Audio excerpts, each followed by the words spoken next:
Hey guys, it's your millionaire farmer right here. So in today's video, I'm going to be running you through a couple things that you need to do with your farming, specifically in the first 2 weeks. Now, in the last couple of weeks, if you follow this channel carefully, you'd realize that I have been particular about running you through my experiences, with tomato farming and how explaining how profitable this venture can be. Matter of fact, it's a very, very profitable venture. If you ask me, it's an extremely profitable venture because the profit margin is somewhere around 50% to about 100%. Sometimes you can go as high as 200, 300%, depending on when you are actually doing it. Now, your question might be, when do I get to profit from farming? But in this video, particularly, what I want to talk about is actually staking your farm, because you can be so focused, on the profit, that you actually don't you actually miss the steps. What I mean is simple. Your eyes can be focused on your goal, that you don't see what is between you and your goal, right? So in this video, I just want to quickly run you through everything that I've actually encountered. Particularly the recent one is an infection that actually plagued my farm. Oh man, this was actually one of the most heartbreaking experience I've had. By most heartbreaking, I mean by far one of the most heartbreaking, because this is particularly like we're into the third month. We're about in a few days will be 90 days. And if you understand tomato farming carefully, you would know that or if you don't, your tomato takes exactly 90 days before you can actually start harvesting. I mean, that's all things being equal, saying that you follow GAP, that means good agricultural practices. You're supposed to take 90 days.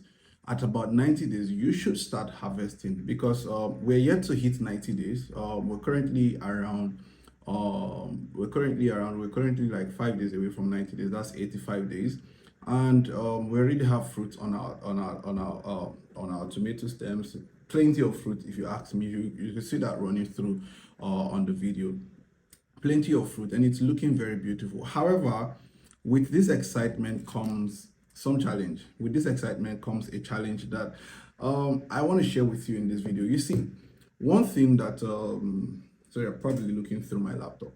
One good thing about learning from me on my journey is that you get to learn both the corporate part side of farming and the very practical. I am very handy. I am on the field. I'm not just sitting in my office space and giving you gist. Oh, you could do this, or that happens, did happen in the farm, and telling you so much about profit. I am actually telling you about my mistakes, the challenges I am facing firsthand. Now, the truth is, whether you like it or not, as a farmer, you're going to encounter challenges like this, right? But the truth is, the another truth is, a lot of the time people just sell the beauty, the profits to you, sell that the story of, oh, it's profitable, or if this is that, and then never. I promise you, I myself, I was never told of the challenges I was going to face. In fact, sometimes I sit down with my mentor, I'm like, you never told me all of this. And she's like, yeah, sometimes but what I'm trying to do here is I'm trying to make sure that if you are following this channel, and if you have not subscribed up until this point, you probably see you need, I promise you need to subscribe to this channel. You need to hit on that subscribe button, because also we're going to be rolling out a lot of packages that are going to be beneficial, and this is just tomato. In a few days we will be starting our cucumber farm, and it promises to be great. And with cucumber, we get to harvest in 36 days, and you really want to be part of that journey. Matter of fact, in the next couple of days, I'll be bringing you updates simultaneously, meaning that I'll probably be dropping like 3-4 videos in a week in order to carry you along all of the process. Now, back to my point, people never really get to tell you the detail about farming and what it entails and all of that stuff. So, but that's what I'm doing. So, one very essential part of farming, especially when you get to this point where you start harvesting, is you need to work on your chemicals very well.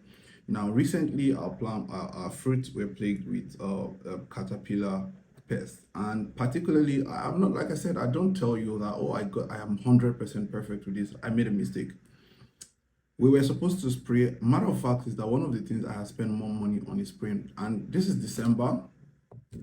This is January rather, and we started our farm in October, 11th of October precisely. That is when we actually started our nursery. So that is when the 90 days period started from. I'm not factoring in land clearing, land preparation, making ridges, all of those stuff. I'm not factoring those in, which you should. However, just from when we started till now, it's 85 days already. Now, within this time, there was a point where our plant started flowering. Now, that point where my plant started flowering was exactly when I was supposed to apply a particular chemical.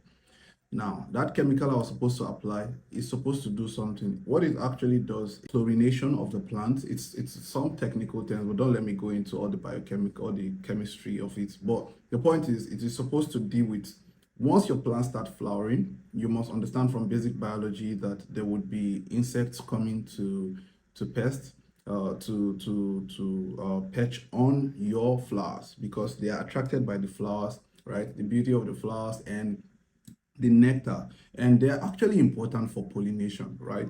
If you ask me, they're actually important for pollination, which means moving one flower, the pollination and all that, if you know what pollination is.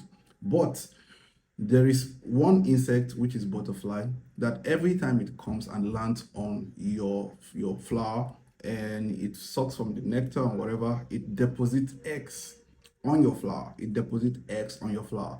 Now, the problem with these eggs is it's not it's perching on your nectar or whatever. That does not stop your plant from fruiting. What happens is that it deposits these eggs, and when your tomatoes start fruiting, now you can see me reflecting very.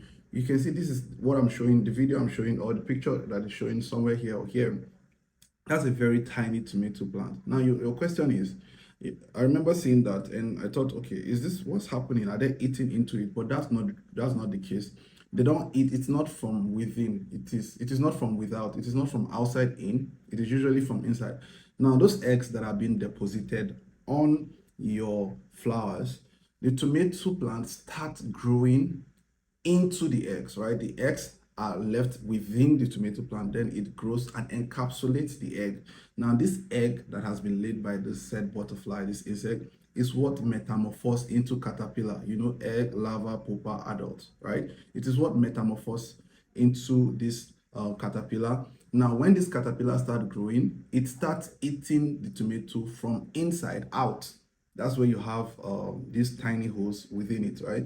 You start eating the tomato plant from within outside. That's where you now have those black pods, black holes on your tomato plant. And these holes actually leave pores in the tomato, and then oftentimes this tomato is rendered useless. So it is extremely important that you spray as at when due. Now, the moment I saw the first flower on my tomato plant, I was supposed to start spraying this chemical, right? So the simple point I'm trying to make in this video is, if you are embarking on this journey, you must be careful to spray adequately. And the truth is, chemicals are expensive, but for me, it's not, the expense is not really what got to me. It was just that we missed the timing, sprayed it at the wrong time, sprayed it at the wrong time. So chemicals are extremely expensive. So if you want to go into farming, like I would always say again and again, you have to count your costs. You have to sit down and get someone that is a professional, right? If you want that, you could just hit me up. Go to the profile of this YouTube channel. You'll see my phone number there. Probably hit me in the comment section, and I'll send you my mobile number. Message me on WhatsApp, and we can interact and talk, right? So you need someone who will give you adequate information, because you're putting your money into this, right? You're putting your money into this, and this is not some investment that they say, gives 10,000 naira and they'll give 1 million naira, and then you get an ROI of 14% annually or something. No. This is, you make way more profit from this than, I promise you, if you ask me, I think you make more profit from farming than you make from forex trading, because I am a forex trader as well. For cryptocurrency, forex trading, whatever, I am fully, if you go through my channel, go down, you'd realize that that's like, yeah. So I have a fair share of everything, of every side of the game, the tech, the exchange, the forex and all that stuff, and farming as well. And I'll tell you, farming is one of the most profitable venture you can engage in. However, you need to count your costs, because you're putting your money in this, and you don't want the money you've put in to go to loss eventually. Now, timing is also very important. Right now, we're probably just going to recover what we actually invested, because the price of tomato is not the best right in this time of the year, January. But I mean, practically one of the things I wanted to achieve is gain more experience with this season and see what this is particular season of farming is like. So my simple advice to you is spray your chemicals adequately and don't let what happened to me happen to you.